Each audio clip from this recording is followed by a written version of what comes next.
COVID moratorium given by the Government of India on the Insolvency and Bankruptcy Code or IBC expired this week. In simple terms, from March 2020, when the country went into a lockdown to now, if a company defaulted on its loan or payments, the bank, lending institution or even a supplier could not initiate any action against the defaulting company or take the company to court to recover its dues. What this moratorium did was, it gave companies struggling under a COVID setback a breather. Now with it expired, today on the Property Show, we are asking a basic question. Is this good news or not for India Inc., especially for the cash-starved real estate projects where home buyers are stuck? Joining me on the show, Sumant Batra, Managing Partner at Kesar Das B and Associates and Insolvency Lawyer of international repute. We also have with us Rohit Gera. He's the Managing Director of Gera Developments. Sunil Rohakale, Managing Director and CEO of ASK Investment Managers. And Hardeep Sachdeva, Partner at AZB and Partners. Gentlemen, thank you very much for joining me. I'm going to start by asking Sumant, because he's the insolvency expert here. Non-extension of moratorium, is this good news or bad news for India Inc.? Well, I think personally it's something which is very welcome. I feel that this is something which should have happened earlier. It's coming a bit too late. My personal view is that we can't be two opinions that we needed the moratorium to give a temporary respite to the industry, to give them time to stabilize their businesses, start negotiating with the lenders how a restructure could take place. It has caused a big disruption in the insolvency industry, which was at a very nascent stage, and we had put in so much of effort, political will, might, energy, effort to put together a world-class insolvency industry, which was starting to show green shoots. But suddenly this disruption has happened, and this has really caused big setbacks. The other concern is that whether this has really brought in any major relief to the industry, because we haven't really seen all this relief of time translating into something more concrete, formidable benefit, which they would be able to build on or capitalize or make use of now that the moratorium has been lifted. I still feel that it might just end up kicking the can down the lane. Rohit, Sumant said yes, it was much needed, but what started out as a 3-month moratorium got extended to a whole year. Do you believe we needed something that long, and agree with Sumant that we've just kicked the can further down the road? Well, Manisha, I think there's a yes and no kind of answer to that. The yes, because we needed it, is because if you look at some markets, Maharashtra, for example, when the government came up with stamp duty benefit in the 2-tiered manner that they did, this has generated sales, this has generated revenues, and this has really helped the fortunes of a large number of developers. Mm-hmm.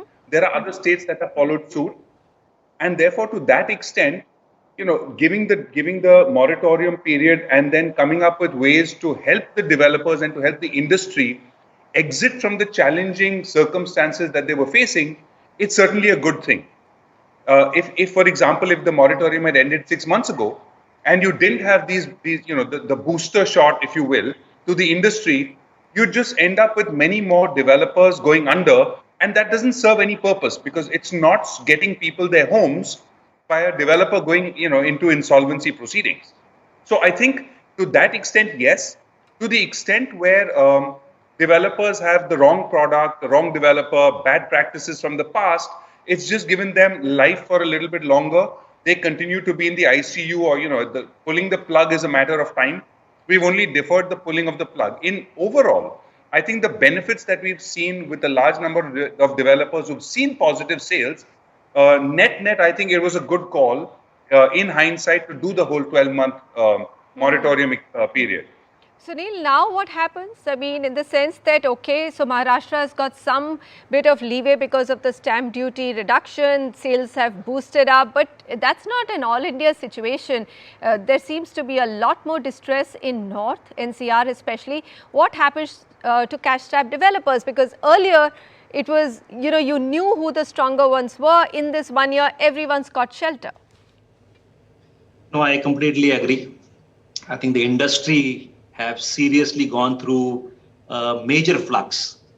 And the industry has not gone into the major flux because of pandemic, but industry has gone into major flux and this asset liability mismatch on poor sales, cash trapness, and no further credit available to this industry since September 18. This particular situation, before it goes out of hand, I think what is most important is the developer. What is most important is the customer, and what is most important is his lender. So I think developers' approach and mindset towards resolution and coming to a solution of these current problems on hand is very vital. Customer has to bring in the collaborative skills, and as far as the lender is concerned, he has to find out an innovative structuring so that this at least ensures the completion of the homes are on the visible path. The customers do keep paying the further money, the lenders get their portion, and hopefully the developer also gets something in the journey. But if there is anybody who does not follow the same path, I think what probably has come to end is going to be even much more murky and ugly. Wow. So you're saying that things could actually get much murkier, Hardeep. You know, taking any other industrial company or any other manufacturing company to insolvency is very different from taking a real estate company to insolvency, because there are home buyers involved here. And therefore, there was also, you know, some changes brought into the act to protect home buyers' interest.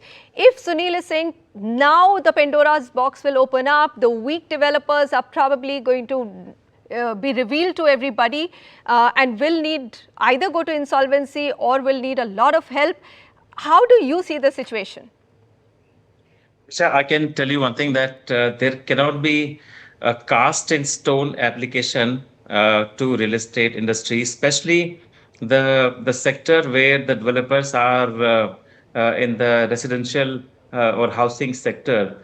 The insolvencies are not just initiated by the lenders. In this sector, the customers are treated as the financial creditors, and therefore they can also initiate the similar insolvency against the developer company. Now, two things are going on, or two things have happened. One is because of these COVID delays, the lockdown may be for 1, 2, 3, 4, 5 months, but the consequential delays in the completion or the construction status of the projects have now led to more than 1 to 2 years. Therefore, the customers will not get their houses on time, and the delays could be far more than as expected. Number one. Number two, as of now, no regulatory authority, including RERA or consumer forums, are showing any kindness while they are granting the compensation to the home buyers, or granting the interest or the refund awards to the home buyers when it comes to the delays by the developers. And therefore, the number of cases by the home buyers against the developers and the resultant insolvencies will only shoot up. And I think there is right now a time for these developers to consolidate, to come back to the level where they want to be before this can be lifted. You've really hit the nail on its head. Rohit, respond to that. We're going to see many more project delays, and customers have been at the receiving end. How are we going to resolve this? So Manisha, I think it's important for us to note that there will be some amount of delays. I don't disagree with that. There are some who are financially struggling. I don't disagree with that. But I get a sense of, in terms of the language and the words being used by the panelists before me, of one of widespread panic. I don't think that's the case at all. I think that there are a large number of developers continuing to deliver, continuing to develop. RERA has come across and given 6-month moratoriums in terms of project extensions. I think many developers are able to complete things within that time. So I think it's not an overall panic situation where this whole industry is, going down the gutter. I think, let's put that clearly on the table. We've actually delivered a couple of projects. So let me ask you one more thing. I get it, and that's why you're on the panel, because you're one of the strong developers with huge credibility. Very quickly, give me one answer. In case the project is stuck, do you take it to insolvency, or do you try another method? What will resolve the pain of the home buyer? So I think there's a multitude of different routes to follow. I think the single biggest one, given the large number of projects which are stuck, we've seen the Swami Fund, we've seen all of the other things which have been done. So far, I don't think anybody has been talking about the consumers coming together to help sort out their own problem. it's a joint problem. They are affected by it, but I think that if consumers come forward uh, through some sort of a solution mechanism, I think consumers need to come forward, and that's the only way to get these projects completed. Sunil, what about, I mean, during the pandemic, we've also seen another trend, at least in NCR, the stronger developers are overtaking the weaker developers. And Prestige was in news, Brookfield has been in news, there's also Mixun Group which has taken over Ansal IT City Parks. Do you think more than insolvency, that could be a better route, just a shakeout in the stronger developers taking over the weaker projects? The consumer or the customer has the highest chances of getting his home? See, and that is what I said. There are developers who have established brands, have shown the execution capabilities, and wherever these execution capabilities and the governance exist, those developers are supported by the lenders, the private equity guys, and the money is available. The ones who are basically small and medium types who probably are stuck, they cannot raise any more for the capital. I think in that situation, the lenders are actually forcing them. Customer pressure is forcing them to really do some kind of resolution by which handing over these projects to a large developer who has a brand, who can able to complete. The moment you have action on the side, the completion is in foresight. I think the new customers and the old customers are wholeheartedly supporting. Question here is the kind of capital required for this industry to come back with full execution throttling. Swami Fund alone is not sufficient. And I think that's the big challenge. The challenge here is that there are good developers are willing to take over the projects and complete it, but there has to be a mechanism which IBC at this point of time has given some protection or some kind of structure to Swami Fund, but the same structure is not applicable to other NBFCs and private equity funds in case the project still goes into the insolvency bucket. So I think there is a good news. And at the same time, there is some work to be done. There's a lot of work to be done. Sumant, I'm going to toss back to you. So one, when the floodgates open on the companies which are now taken to NCLT, how will NCLT handle it? I have two concerns. My first concern is that we don't have the capacity at the moment in the NCLT to be able to deal with any additional number of cases coming in. We are already struggling quite badly in terms of the cases that are already pending. There are resolution plans that have been approved a year ago, 1.5 to 2 years ago, which have not been approved by the NCLT, and that's largely because they have already overburdened with the cases. And to expect them to deal with another huge stream of cases coming in will just be expecting too much out of them. And I would have thought that the government would have used this period to put in another 60 to 70 members, additional benches, and be ready. The billion-dollar question that I might ask myself is that what has changed dramatically for those companies that were on the verge of knocking the doors of IBC? Not themselves, perhaps by some of the stakeholders. Has anything changed? I mean, where is the guarantee or immunity that they will not end up in the insolvency now?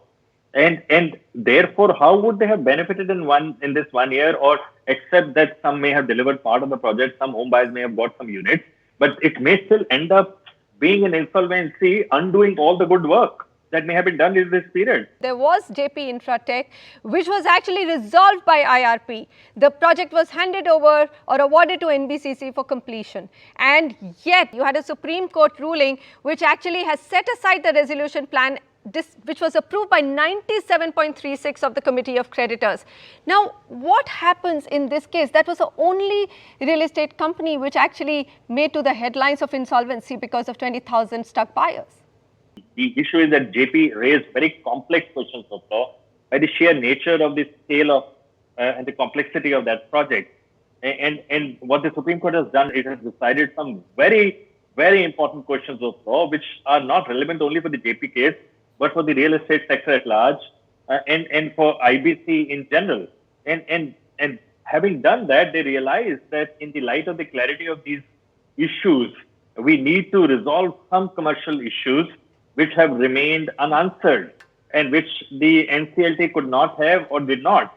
And therefore, they have relegated the matter back for a 45-day short period for the COC to consider this plan afresh, keeping in mind the decisions that the Supreme Court has given. So I think at the end of the day, JP will only benefit from all this, although the delay might have frustrated some stakeholders.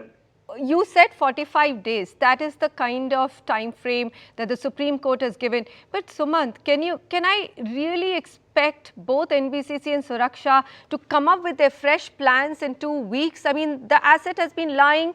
Nothing's happening on those projects for almost more than a year. Will they be ready, and will this get over in 45 days? It happened last time also. Supreme Court gave 45 days only.